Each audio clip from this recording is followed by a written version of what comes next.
আসসালামু আলাইকুম। সবাইকে স্বাগত জানাচ্ছি। আমি নাসরুল ইসলাম তন্ময়। শুরুতে বিআরবি কেবল সংবাদ শিরোনাম। বাংলাদেশের সর্বশেষ গুরুত্বপূর্ণ আপডেট সংবাদে আপনাকে স্বাগত। শুরুতেই সংবাদ শিরোনাম, পরে বিস্তারিত। শুরুতেই জানিয়ে দিব অত্যন্ত গুরুত্বপূর্ণ সংবাদ। বাংলাদেশকে নিয়ে ভারতের রয়ের একের পর এক পরিকল্পনা বাস্তবায়নের চেষ্টা করছে জার্মান ভিত্তিক মিরর এশিয়ার প্রতিবেদন। হাসিনাত্তর বাংলাদেশ নিয়ে ভারতীয় গোয়েন্দা সংস্থা রয়ের একের পর এক পরিকল্পনা বাস্তবায়ন করছে বলে রিপোর্ট করেছে জার্মানের বনভিত্তিক নিউজ পোর্টাল দি মিরর এশিয়া। তারা বলছে, ভারতের সরকার হাসিনার পতন কোনোভাবেই মানতে পারছে না। তারা আবার নতুন করে বাংলাদেশের ভিতর নানা রকমের দাঙ্গা বাঁধানোর চেষ্টা করছে। এই কাজটি করছে ভারতের গোয়েন্দা সংস্থা র। এরপর জানিয়ে দিব সাবেক 18 মন্ত্রী এবং 8 এমপির দেশ থেকে নিষেধাজ্ঞা। এদিকে গাজীপুরে 11 কারখানায় শ্রমিক অসন্তোষ, মহাসড়ক অবরোধ। গাজীপুরের কালিয়াকৈর উপজেলার চন্দ্রাপল্লী বিদ্যুৎ সদর উপজেলার বিকেবাড়ি সহ বিভিন্ন এলাকায় চাকুরি স্থায়ীকরণ, শ্রমিক ছাঁটাই বন্ধ, মজুরি বাড়ানো সহ বিভিন্ন দাবিতে অন্তত 11টি কারখানায় শ্রমিক অসন্তোষ দেখা দিয়েছে। এ সময় কয়েকটি কারখানায় শ্রমিকেরা মহাসড়কে অবস্থান নিয়ে সড়ক অবরোধ করে রাখেন। এতে দীর্ঘ যানজটে পড়েন সাধারণ যাত্রীরা। এদিকে শারজি শাসনাত সহ 6 ছাত্রনেতার উপর ভারতের ভিসা নিষেধাজ্ঞার খবরটি ভুয়া। বৈষম্যবিরোধী ছাত্র আন্দোলনের অন্যতম সমন্বয়ক হাসনাত আবদুল্লাহ এবং শারজি আলম সহ 6 ছাত্রনেতার উপর ভারত ভিসা নিষেধাজ্ঞা দিয়েছে, এমন সংবাদ প্রচার করেছে বিভিন্ন সংবাদ মাধ্যম। তবে জানা গেছে খবরটি ভুয়া। এদিকে চিকিৎসকদের উপর হামলায় সঞ্জয় পাল নামে একজন গ্রেপ্তার। ঢাকা মেডিকেল কলেজ ঢামেক হাসপাতালে চিকিৎসকদের উপর হামলার ঘটনায় সঞ্জয় পাল নামে একজনকে গ্রেপ্তার করেছে পুলিশ। সোমবার 2 সেপ্টেম্বর গাইবান্ধা জেলা থেকে তাকে গ্রেপ্তার করা হয়েছে। জানা গেছে, ঢাকা মেডিকেল হাসপাতালে হামলায় জড়িত থাকা সঞ্জয় পালকে গ্রেপ্তার করা হয়েছে। বিষয়টি আমলে নিয়ে একটি মামলা দায়ের করা হয়েছে। এবং সর্বশেষ জানিয়ে দিব, সেপ্টেম্বরেও বন্যা নিয়ে দুঃসংবাদ দিল আবহাওয়া অফিস। থাকবে তাপপ্রবাহ।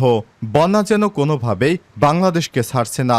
বন্যা থেকে যেন মুক্তি মিলছে না বাংলাদেশিদের। চলতি বছরের জুন থেকে শুরু হয় বন্যা। আগস্টেও তা ভয়াবহ রূপ নেয়। নতুন মাস সেপ্টেম্বরেও দেশের কিছু অঞ্চলে ফের বন্যার পূর্বাভাস দিয়েছে আবহাওয়া অধিদপ্তর। এছাড়াও উত্তর ও মধ্য অঞ্চলে মাঝারি ধরনের বজ্রপাত হতে পারে। রোববার 1 সেপ্টেম্বর আবহাওয়া দীর্ঘমেয়াদী পূর্বাভাসে এমন তথ্য জানিয়েছে সংস্থাটি। প্রিয় দর্শক, এতক্ষণ শুনছিলেন সংবাদ শিরোনাম, এবারে বিস্তারিত। তবে তার আগে বন্ধুরা, অনুরোধ থাকবে এই সংবাদটিতে একটি লাইক দিন। এই চ্যানেলে আপনি নতুন হয়ে থাকলে আমাদের সংবাদটি দেখতে দেখতে চ্যানেলটি সাবস্ক্রাইব করে রাখুন। কমেন্ট করে আপনার মূল্যবান মতামত জানিয়ে দিন বন্ধুরা, আপনি বিশ্বের কোন দেশ থেকে বা বাংলাদেশের কোন স্থান থেকে আমাদের সংবাদটি দেখছেন এবং শুনছেন। এবারে বিস্তারিত। বাংলাদেশকে নিয়ে রয়ের একের পর এক পরিকল্পনা বাস্তবায়নের চেষ্টা করছে জার্মান ভিত্তিক মিরর এশিয়ার প্রতিবেদন প্রকাশ।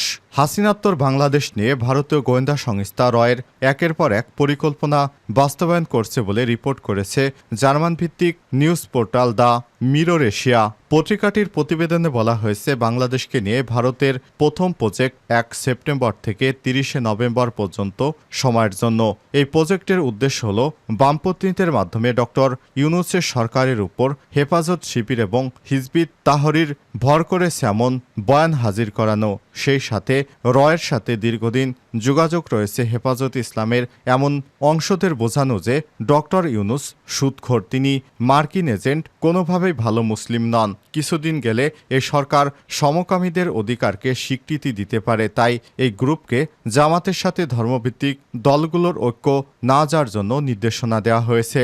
মিরর এশিয়ার প্রতিবেদনে বলা হয়েছে, বাংলা মিশন সবচেয়ে গুরুত্ব দেওয়া হচ্ছে আন্দোলনকারীদের সাথে হিজবুত তাহরির সংশ্লিষ্টতা এবং তাদের ভাবাদর্শ নিয়ে একটি ভয় সৃষ্টি করার প্রতি।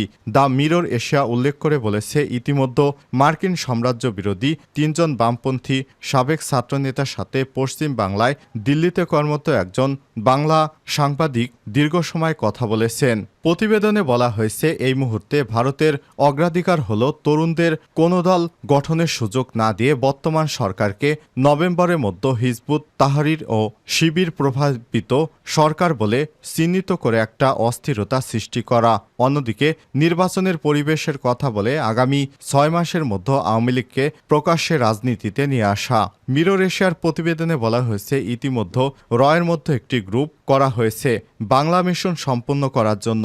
সম্প্রতি চিকেন নেক নিয়ে বৈষম্য বিরোধী ছাত্র আন্দোলনের অন্যতম সমন্বয়ক হাসনাত আবদুল্লাহর মন্তব্য ও 7 সিস্টার্স নিয়ে সমন্বয়কদের কারো কারো বক্তব্যকেও আমলে নিয়েছে বাংলাদেশ নিয়ে গঠিত গোয়েন্দা উপটিম বাংলা মিশন। তাদের প্রত্যেকের ফেসবুক স্ট্যাটাসকে হিন্দি এবং ইংরেজিতে অনুবাদ করে ভিক্টর 2-এর টেবিলে দেয়া হয়েছে। ভিক্টর 2 হল রয়ের একটি সেল যেখানে বাংলাদেশ সম্পর্কিত সর্বশেষ সিদ্ধান্ত নেওয়া হচ্ছে। পত্রিকাটির মতে বাংলাদেশকে নিয়ে ভারত এই মুহূর্তে 2 নৌকায় পা রেখে চলেছে।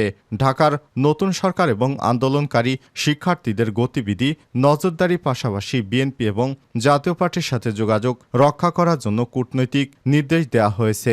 ভারতের প্রধানমন্ত্রীর কার্যালয়ের একটি সূত্র বলছে, তারা জামাত ইসলামের সাথে আলোচনা দরজা এখনই খুলতে চায় না, তবে জানালা খুলতে চায়। প্রতিবেদনে বলা হয়েছে, আন্দোলনকারী সমন্বয়কদের দিয়ে এবং তাদের আদর্শিক ধারণা নিয়ে দিল্লির দুটিও আসামের একটি থিঙ্ক ট্যাঙ্ক গত 20 দিন ধরে গবেষণা করছে। 3টি সংস্থার রিপোর্ট বলছে, সমন্বয়করা যে দল গঠন করতে যাবে তা হবে একটি ভারত বিরোধী রাজনৈতিক দল।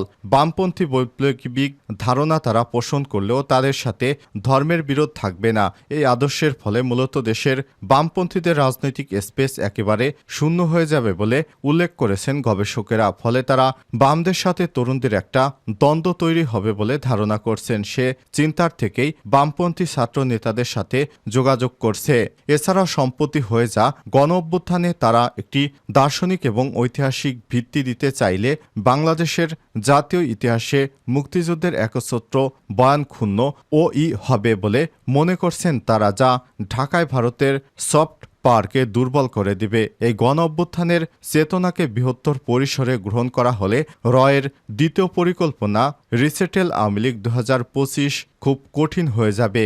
মিরর এশিয়া ভারতের পরবর্তী পরিকল্পনা কি হতে পারে তা নিয়ে গত 1 সপ্তাহ ধরে অনুসন্ধান করে দেখতে পায় সাম্প্রতিক হাসিনাকে সাউথ দিল্লির একটি সরকারি আবাসিক স্থানে স্থানান্তরিত করা হয়েছে। তবে অন্য একটি সূত্র বলছে, হাসিনা বর্তমানে ভারতের অভ্যন্তরীণ গোয়েন্দা সংস্থা ইন্টেলিজেন্স ব্যুরো আইইবি সুরক্ষিত একটি ভবনে থাকছেন। অতি সম্প্রতি ভারতের ডজনখানেক হাই প্রোফাইল মিটিং হয়েছে তার সাথে। ভারতের জাতীয় নিরাপত্তা উপদেষ্টা রয়ের প্রধান নিজে শেখ হাসিনার দেখভাল করছেন এবং তার সাথে প্রায় বৈঠক করছেন বলে প্রতিবেদনে উল্লেখ করা হয়েছে। রিপোর্টে আরও বলা হয়েছে, শেখ হাসিনার মনোবল ফিরে আনার জন্য তার সাথে সবসময় তার মেয়ে সাক্ষাৎ করছেন, নিয়মিত যোগাযোগ করছে শেখ হাসিনাও তার সঙ্গে। হাসিনার নতুন বাসভবনে নিরাপত্তা ব্যবস্থা এবং তার ব্যক্তিগত কর্মকর্তা নিয়োগ দেখে দিল্লিতে কর্মরত এক বাঙালি সাংবাদিক দ্য মিরর এশিয়াকে বলেছে, হাসিনা দিল্লিতে দীর্ঘ সময়ের জন্য থাকবেন। সাবেক 18 মন্ত্রী এবং 8 সংসদ সদস্যের দেশ থেকে নিষেধাজ্ঞা দিয়েছে আদালত। সোমবার 2 সেপ্টেম্বর ঢাকা মহানগর দায়রা জজ মোহাম্মদ শামস জগলুল হোসেনের আদালত দুদকের পৃথক 2 আবেদনের পরিপ্রেক্ষিতে এ আদেশ দেন। দুদকের কোর্ট ইন্সপেক্টর আমির হোসেনের সব তথ্য জানিয়েছেন। দেশ থেকে যাদের নিষেধাজ্ঞায় নাম রয়েছে তারা হলেন পররাষ্ট্রমন্ত্রী মোহাম্মদ হাসান মাহমুদ, বিদ্যুৎ ও জ্বালানি খনিজ সম্পদ মন্ত্রণালয়ের সাবেক প্রতিমন্ত্রী নসরুল হামিদ, নৌপরিবহন মন্ত্রণালয়ের প্রতিমন্ত্রী খালিদ মাহমুদ চৌধুরী, সাবেক আইসিটি প্রতিমন্ত্রী জুনায়েদ আহমেদ পলক, প্রাথমিক এবং গণশিক্ষা প্রতিমন্ত্রী মোহাম্মদ জাকির হোসেন, সাবেক প্রবাসী ও কল্যাণমন্ত্রী ইমরান আহমেদ, সাবেক বিদ্যুৎ ও জ্বালানি খনিজ সম্পদ মন্ত্রণালয়ের প্রতিমন্ত্রী মোহাম্মদ এনামুল হক, সাবেক স্থানীয় সরকার পল্লী উন্নয়ন সমবায় প্রতিমন্ত্রী স্বপন ভট্টাচার্য, সাবেক বাণিজ্যমন্ত্রী টিপু মুন্সি, সাবেক দুর্যোগ ব্যবস্থাপনা এবং ত্রাণ প্রতিমন্ত্রী ডাক্তার এনামুর রহমান, সাবেক আইনমন্ত্রী আনিসুল হক, সাবেক স্থানীয় সরকার পল্লী উন্নয়ন এবং সমবায় মন্ত্রী মোহাম্মদ তাজুল ইসলাম, সাবেক ধর্মমন্ত্রী ফরিদুল হক, গোলাম দস্তগীর গাজী, সাবেক যুব ক্রীড়া সম্পদ মন্ত্রণালয়ের প্রতিমন্ত্রী মোহাম্মদ জাহিদ হাসান রাসেল, সাবেক দুর্যোগ ব্যবস্থাপনা এবং ত্রাণ মন্ত্রণালয়ের প্রতিমন্ত্রী মোহাম্মদ মহিবুর রহমান, সাবেক প্রাণী সম্পদ মন্ত্রী আনোয়ার হোসেন, সাবেক তথ্যমন্ত্রী হাসানুল হক ইনু, এছাড়াও সাবেক সংসদ সদস্য বেনজির আহমেদ, কাজী নাবিল আহমেদ ও শহীদুল ইসলাম বকুল একেএম সরর জাহান শেখ আফিল উদ্দিন মেহের আফরোজ আবু সাইদ আল মাহমুদ এবং শেখ হেলাল উদ্দিনকে নিষেধাজ্ঞা দেওয়া হয়েছে। তারা দেশ ত্যাগ করতে পারবে না। গাজীপুরে 11 কারখানায় শ্রমিক অসন্তোষ, মহাসড়ক অবরোধ। গাজীপুরের কালিয়াকৈর চন্দ্রাপল্লী বিদ্যুৎ সদর উপজেলার বিবেকবাড়ি সহ বিভিন্ন এলাকায় চাকরি স্থায়ীকরণ, শ্রমিক ছাঁটাই বন্ধ, মজুরি বাড়ানো সহ বিভিন্ন দাবিতে অন্তত 11টি কারখানায় শ্রমিক অসন্তোষ দেখা দিয়েছে। আজ দেখা গিয়েছে ঢাকার ইপিজেড সহ বিভিন্ন এলাকায় অনেকগুলো গার্মেন্টস বন্ধ হয়ে গেছে। আসলে আন্দোলনের কারণে নিরাপত্তাজনিত সমস্যার কারণে অনেক গার্মেন্টসের মালিক কর্তৃপক্ষ গার্মেন্টস বন্ধ করে দিতে বাধ্য হয়েছে। এতে করে যারা আন্দোলন করেছে তারাই মূলত বেশি সমস্যায় পড়বে, কারণ কারখানাগুলো যদি বন্ধ হয়ে যায় তাহলে সব শ্রমিকেরা কি করবে, তখন দেখা যাবে আবার ভয়ানক বিপদ। সুতরাং সবাইকে এ ধরনের আন্দোলন বন্ধ করার জন্য বিশেষভাবে অনুরোধ করা হলো।